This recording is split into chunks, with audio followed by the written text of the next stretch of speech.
Vocês acham que os casais que são felizes são aqueles que não brigam? Aqueles que não têm conflitos, que vivem muito bem, sem nenhuma diferença? Seja bem-vindo ao Casamento na Prática. Eu sou o Leonel E eu sou a Areta. e hoje nós vamos falar sobre casais que vivem felizes, não brigam? Outro tema bem pertinente, hein? Isso daí eu vou te dizer que está no top 1, né, de muitas sessões de terapia de casal, né? Porque muita gente tem uma ideia romantizada de que para ser feliz, um casal que é muito bom, que funciona bem, é aquele casal que não briga. Olha aqui, né? Um casal do Instagram? Seria? É instagramável, É aquele né? casal maravilhoso que só viagem, só coisa linda, né? É, o pessoal que posta no Instagram, né? A gente fica sacaneando o Instagram, mas assim, é porque ninguém posta um momento de extrema briga. É Ninguém realidade. posta, né? Acabando de acordar com os cabelos para cima, a não ser que seja artista, influencer que quer aparecer aí nessa condição. Mas a maioria só posta as coisas bonitas e felizes, né? Que é o que você quer mostrar para o externo, para o outro. Mas e a questão das diferenças, das divergências, né, dos conflitos? A galera não quer mostrar, não. Mas será, né, que os casais que são felizes são aqueles que não brigam? Ou os casais que são felizes, vão botar felizes numa ideia de saudável e funcional, que funcionam bem, são aqueles que conseguem, mesmo diante das adversidades, saber lidar ali com aquele conflito. Conversar, ter um bom diálogo, né? Eis a questão. Essa é uma questão aí que é chave, né?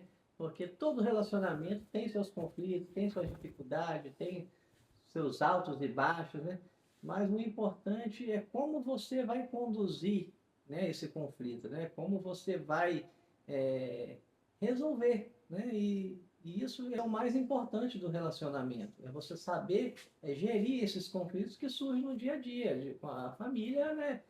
Com filhos, o próprio relacionamento de casal, são demandas que vêm diária e que a gente tem que saber lidar com isso. Não adianta a gente jogar a poeira para debaixo dos panos e deixa e vai deixando, né? Porque como a gente já citou, né, anteriormente, se deixar, uma hora é aquele ditado, né? A vaca vai pro brejo. Então, é identificar, né? É tentar resolver da melhor maneira possível, expressar de forma assertiva, construtiva, jamais denegrir, querer pisar o companheiro, querer, sabe, se sentir superior, aí não seria uma resolução legal, né? Então, a chave é essa, é você saber como conduzir esse conflito, né, Areta? A gente consegue fazer isso bem? Eu acho que assim, né? Entre trancos e barrancos, a gente teve aí um processo de maturidade ao longo desses 25 anos, né? Nem sempre foi Mil esse maravilhas. movimento bacana aí de uma conversa. Acho que todo casal que inicia um relacionamento, ele precisa desses ajustes, né? Nem sempre. O que que acontece com a comunicação? A gente traz aí da nossa família de origem a forma com que nós aprendemos a nos comunicar passivo, agressivo, reativo, né, irônico, assertivo, que a maioria não aprendeu a ser assertivo, mas né, vamos dizer que algumas famílias aí teve esse modelo, e aí a gente traz para o relacionamento. Trouxe para o relacionamento, começam-se as diferenças e divergências.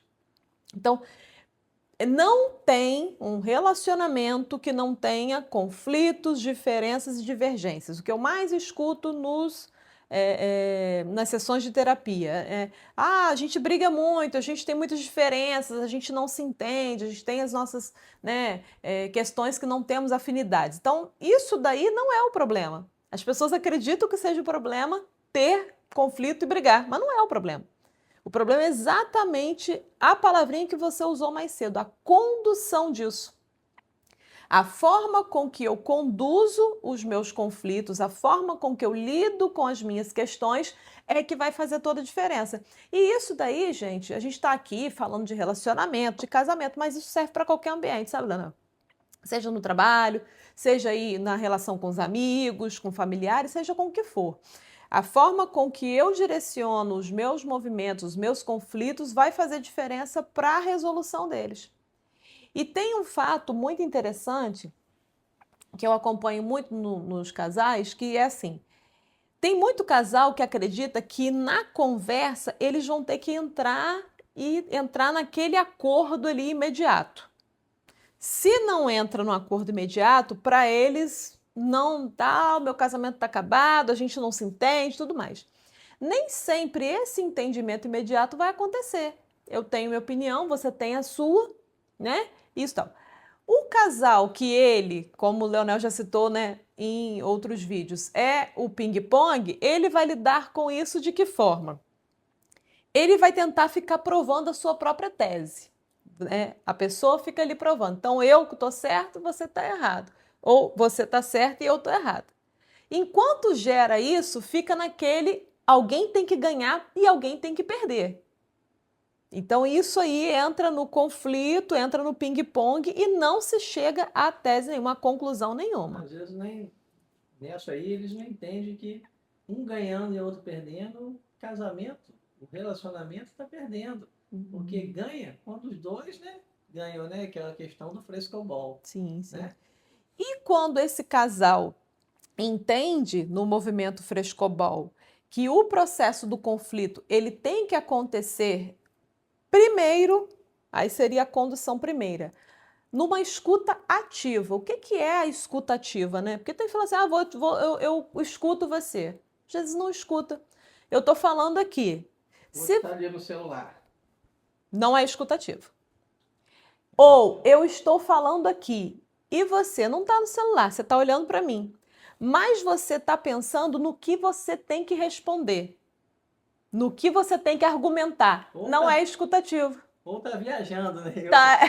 Ou está em outro planeta. Muito comum do homem, né? E esse era um probleminha que você tinha no passado, né, Leonel? Vamos confessar aqui. Lá, mas que com a conversa e o diálogo você se atentou e melhorou muito.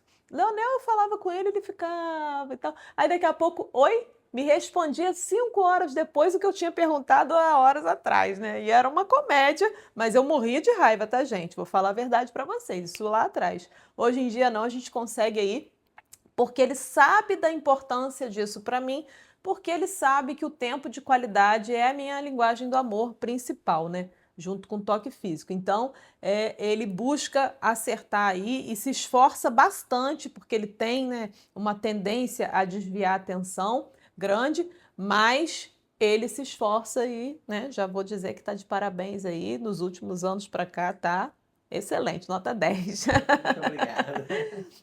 Mas voltando aqui, né, nos nossos casais, a questão do entendimento desse conflito, de você perceber que a escutativa ela serve para escutar de verdade como o outro se sente e para validar esse sentimento. Exemplo, você está dizendo para mim que você está chateado de alguma forma, né? Já aconteceu isso algumas vezes, porque eu não estou te dando atenção, ou porque eu não fiz alguma coisa que você tinha me pedido, enfim. Aí eu vou responder de que forma? As pessoas sem escuta ativa já vão se defender. Que eu tinha muito isso, né, Leonel? Leonel reclamava muito disso comigo lá nos primórdios. A minha defesa era o ataque. Então eu pegava e já atirava e, né, me defendia aí atacando. E eu fazia essa comunicação defensiva e reativa. Quando eu entendi isso bem lá atrás, né, que a comunicação não ia rolar nisso, eu passei a fazer diferente. Assim como ele fez diferente, eu também fiz diferente. Então aí ele reclamou que eu não fiz o que ele tinha me pedido, vamos dizer assim, alguma coisa importante, ao invés de eu chegar e falar assim, mas eu estava ocupada, porque eu estava tomando conta das crianças, alguma coisa assim, eu falei assim, tudo bem, isso era importante para você, né? O que você me pediu, você realmente me desculpa. Eu não tive tempo, eu estava, né, com algumas questões que eu acabei priorizando mais do que o seu pedido. Então, né, de uma próxima vez eu vou priorizar um pouco o que você me pede. Eu falo com ele dizendo que eu escutei o que ele me trouxe de insatisfação, de chateação, e valido. E digo que de uma próxima vez eu vou priorizar, porque realmente eu não priorizei aquilo ali, tá? Seja porque eu estava ocupada, seja pelo qual motivo for, porque eu não quis fazer mesmo, vamos dizer assim. Mas eu não invalido. Então, quando eu tenho a escuta ativa, eu escuto de verdade o que o outro está dizendo e posso validar. Eu entendo como você se sentiu. Ah, aí pode até repetir, tá, gente? Aí já é um exercício prático para ensinar, né? Para quem está de casa.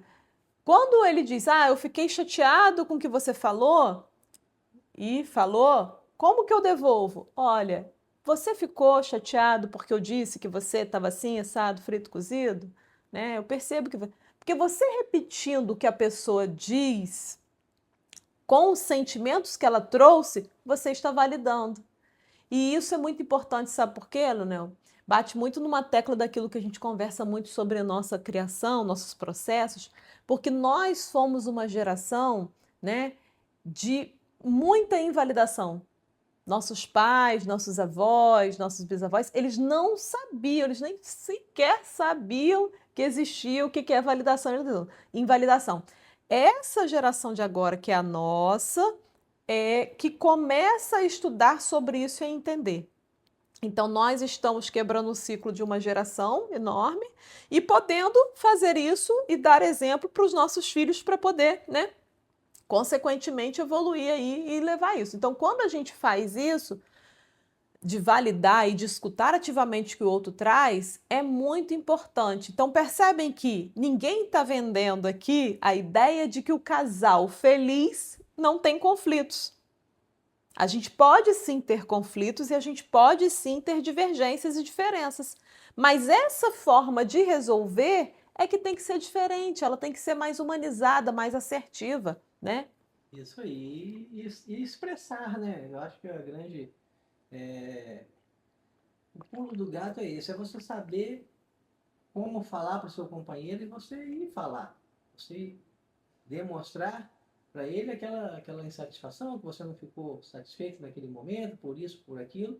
Falar, porque muitas pessoas, eles acabam não falando no relacionamento, se afastando, dando gelo na mulher ou no homem, vice-versa, e fica no mesmo ambiente, às vezes sem se falar um dia, 2 dias, uma semana, entendeu? Um ignorando o outro, e isso não é legal, porque isso vai desgastando o relacionamento. Então é você falar do problema. Ah, pô, eu estou no auge do problema, eu estou com muita raiva, eu não quero nem ver. Acontece. Sai de cena um pouco, toma um copo d'água, vai fazer uma outra coisa. Depois, não deixando prorrogar muito, que a poeira deu aquela acalmada, conversa, fala sem forma reativa, sem forma agressiva, mas de forma assertiva. Olha, não queria conversar sobre aquele momento e tal, aquilo ali eu não gostei, fiquei chateado e tal. E o outro também entender, né? E vocês tentarem, de uma certa forma, chegar a um consenso e não deixar isso passar por um outro dia, né? Porque não é legal, fica um clima ruim. Quem tem, né, como a gente já falou, as crianças observam isso, né? Dos pais brigados dentro de casa, né? E dependendo da idade, como falei anteriormente, é a construção, né, do emocional da criança, de toda a segurança emocional, é o que ele vê dentro de casa dos pais, que é a base. Então, é importante saber como conduzir e resolver da melhor forma possível, para não se arrastar isso por muito tempo, né, Areta? Cadê seu microfone? A questão do jeito com que a gente se comunica, da forma com que a gente fala e desenvolve o conflito faz toda a diferença. Eu lembro muito e falo muito, né, dos casais, uma frase de Sartre que eu gosto muito, que assim, não importa, mais ou menos assim, tá, gente? Não importa o que fizeram com você, o que importa é o que você vai fazer com o que fizeram com você. Então, assim, né? Eu tô aqui brigando com você, tô conversando e tal, eu vou e te dou um tapa. Isso meio que não importa. Importa o que que você vai fazer com o tapa que eu te dei. Você vai revidar? Você vai chorar? Você vai gritar? Você vai ficar sem falar comigo? A tua reação importa muito. Então, quando as pessoas entendem sobre conflito, né? Que existe a questão da ação e da reação ali, elas aprendem a olhar um pouco mais para elas, a identificarem as questões para poder não ficar naquela coisa que a gente já falou do ganha-perde, do que eu tenho que competir para vencer, né? Eu tenho que chegar numa ideia de que no futuro vamos chegar num comum acordo que fique bom para as duas partes, os dois ganharem, né? Com certeza, né? Se fosse listar três coisas que você acha que é ruim nessa Uhum. questão aí toda que a gente está falando, Das brigas, né? Dos dos conflitos. conflitos, três coisas que marcam negativamente. Uhum. Os três pontos que eu vejo principais que marcam negativamente, que chega muito, tá? Muito mesmo nas sessões de terapia. Voto de silêncio.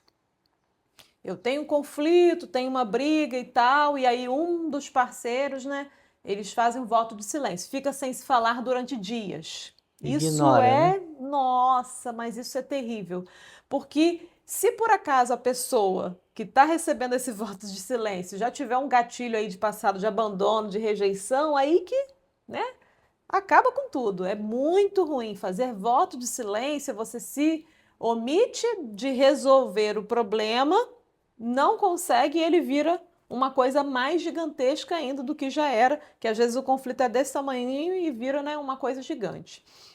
Um outro ponto que eu vejo muito assim é a questão que tem um pouco a ver com voto de silêncio, mas da indiferença, né? Você ser indiferente ao que o outro está trazendo e principalmente sobre o sentimento do outro. Se o outro está ali chorando, você está ali engessado, frio e você não se comove, se sensibiliza, né, com o sentimento ali, ser indiferente. Eu acho que isso aí mata muito, né, com esse processo aí dos relacionamentos. E o outro que eu vejo, a forma com que você reage, né? Se você usa de muita agressividade no conflito, né, reatividade e agressividade, por quê? Aí vão demandas mil. Porque aprendeu, porque está cansado, porque está estressado, independente do que seja, isso aí vai para um lugar que acaba sendo muito até um pezinho aí, né, num fundo de violência, né, uma violência aí psicológica, emocional.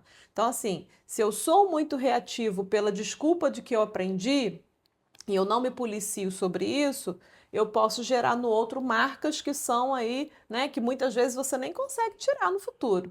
Então, né, são esses três pontos que eu vejo muito fortes aí, né, dos casais que brigam e que eles não conseguem resolver os conflitos, né? O voto de silêncio, a indiferença aí e o processo de agressividade da fala, né? É muito interessante, né? E já nesse mesmo contexto, é, o que você indicaria para um casal assim que está passando por essas dificuldades no relacionamento?